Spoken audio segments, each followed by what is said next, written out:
So here's our second example of a non-uniform rod that's in equilibrium. So again, we'll read through the example, we'll draw a diagram, we'll work through this, and then I'll set you some questions to do yourselves. Okay, so this time, what have we got? We've got a non-uniform rod, and again, you know, if this is an exam question, this would be my first key bit of information that I need to make sure I take into account. So a non-uniform rod, so I know straight away that this weight, this mass is not going to cause a weight in the centre of this, it's going to be somewhere else. If it was uniform, the weight would act right directly in the centre, but non-uniform, it's definitely not going to be in the centre, we mustn't put it in the centre. Okay. It's in equilibrium in a horizontal position, and this time it's resting on two supports, C and D. Gives us some information about where they are in our diagram, and it also gives us some information about the reaction at C in relation to the reaction at D. So that's a bit more information about there as well that we'll put on our diagram. What's it asking for? It's asking for the distance, so we don't know where this is, asking for the distance of the centre of mass from A. So let's start by drawing a diagram. So we've got our rod AB, and that's got length 4 metres. So let's just start off with that. Our rod AB are 4 metres. Put that on to remind ourselves of the whole length. And then we've got two supports, C and D. AC is 1, so it's not drawn to scale, but let's just have a think about that. It's going to be around about there. So there's my pivot at C. There's my support at C. So I must remember to put a reaction at that point. So the reaction at C is there. And then my other support, D, and AD is 2 metres. So actually that's going to be right in the centre of this rod. So there's D.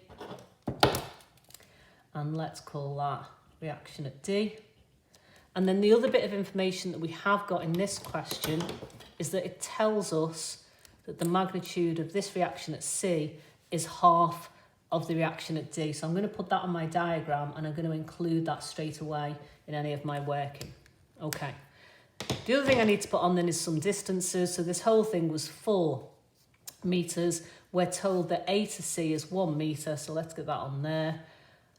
And then this would be 1 metre as well, because A to D is 2 metres. So there's another 1 metre there. And we're asked now to find the centre of mass. So let's have a think about this. I need to put on here this weight, 5 times the acceleration due to gravity, 5g. I don't know where it is on here, but if we think about the practical situation, we've got this rod resting on these 2 pivots. So it's just sitting there on these 2 pivots, and it tells us it's in equilibrium, so it's not moving. Well, if I think about the weight, if the weight of the rod was acting here, then this whole thing would be tending to pivot this way. And if the weight was on this side, then this whole thing would be pulling that way, okay? Because there's no other downward forces. So I know that it must be between these two somewhere. I'm not sure where, but I know that it must be between these two somewhere, okay? So I'm just going to say on here, well, let's just put that on somewhere. It doesn't really matter at all. I'm going to go in here. And if it's in the wrong place, that's fine. I'm not drawing this to scale. And I'm going to have my weight, 5g, acting downwards at some point there. So this whole thing was 1 metre. I think I'm going to move that. Put it up here actually. So that whole bit there was 1 metre. I know that this is 1 metre. I'm going to call this distance here x. Okay, so I'm going to call that my unknown x. I could have called this whole thing x, the distance from A, x, but I know that's 1 already, so I'm just going to call that x and work that out from there. Okay, let's get going with this question then. We need to choose to take moments about some places. We're going to have to do a couple of equations here because we've got more than one unknown. We've got x as our unknown, and we've got rd as another unknown variable in this, another unknown quantity. So I'm going to end up with 2 simultaneous equations. As with the other questions, we can take moments about wherever we like. So as a bit of practice for moments, I'm going to do 2 equations using moments, one with moments about C, and then I can discount the turning force of this reaction, and then I'll do another with the moments about point D, and then we can discount the turning action of this force, and that'll give us 2 equations with 2 unknowns, so I should be able to find x. And what I'll also do as a bit of a check, I'll have a look at my up and down forces, my vertical forces that again must cancel each other out because there's no resultant movement there. So I'll have a look at that, and I could have done that as one of my two simultaneous equations, but we'll do that as a check today. Okay, let's start this. Let's take moments about C. So tell the examiner all the time what you're doing so they can see where your method's coming from. So take moments about point C.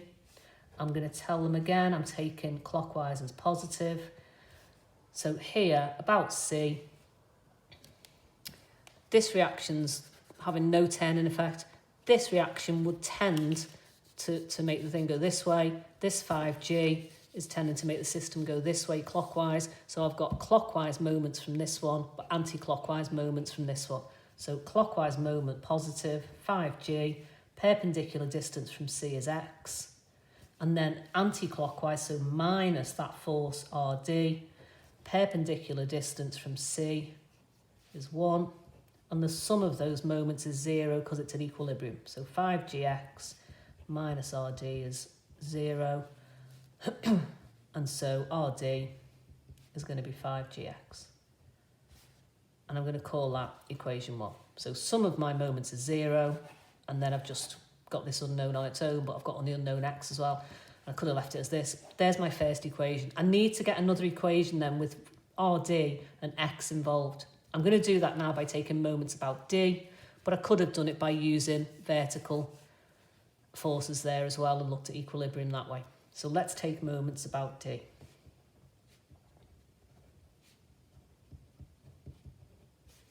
Clockwise positive. So about D now, the 5G is going to be pulling me anti-clockwise.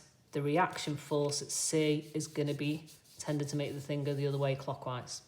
Okay, so let's have a look at that. So my 5G is tending to pull me anti-clockwise, so that's minus 5G. My perpendicular distance then from D now, don't forget, well, this distance was 1, this is x, so this is going to be 1 minus x.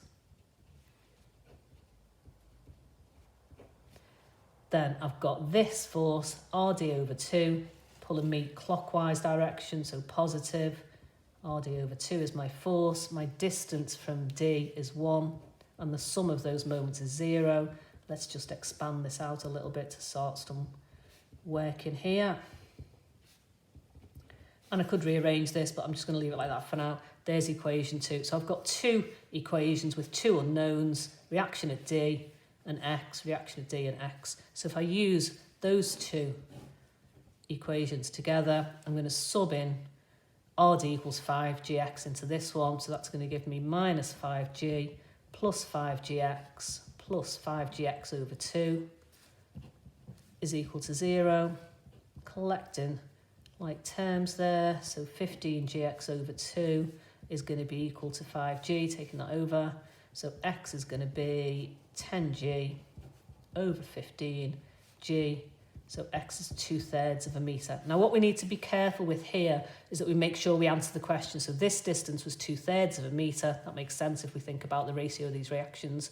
But that was actually going to be here. It doesn't matter that I've drawn it wrong in my diagram because my answer's worked out here. The other thing we've got to be careful of is that we are actually answering the question, the distance of the centre of mass from point A. So I don't actually want just x, it needs to be 1 plus x. So the distance here of the centre of mass from point A is equal to 1 2/3 metres, 1 plus x. I can leave it like that, depending on what the question wants. I can write it to 3SF, and there's our answer. And as I said earlier, what I'm just going to do as a check in this question, I'm going to have a look at getting, instead of doing moments about D, if I'd done vertical motion, we could get a second equation that way. And this, we can use this as a check. So I'll start this off and you can finish this check off just to make sure that it does give the same answer. So vertically, what's happening vertically? Well, my resultant force must be 0 because there is no vertical motion here. It's an equilibrium. I'm going to take up as positive. So what's that going to give me? Upwards, I've got RD over 2 plus this RD. Downwards, I've got 5G. Okay, so RD over 2 plus RD is equal to 5G. Just move that up slightly. 3 RD over 2 is equal to 5G. So RD, 10G over 3. If I then sub that into 1, to equation 1 here. I can work out x, I'll let you do that, ... and you should find that x is 2/3 as before. So there's always choices in this. You might do moments. Quite often the vertical one is quite a nice one to do, the ups equals the downs, because this is pretty straightforward as well to do. So there's our example 2, and on Firefly I'll set you quite a few questions to have a look at these. Practice first of all, and then exam style questions.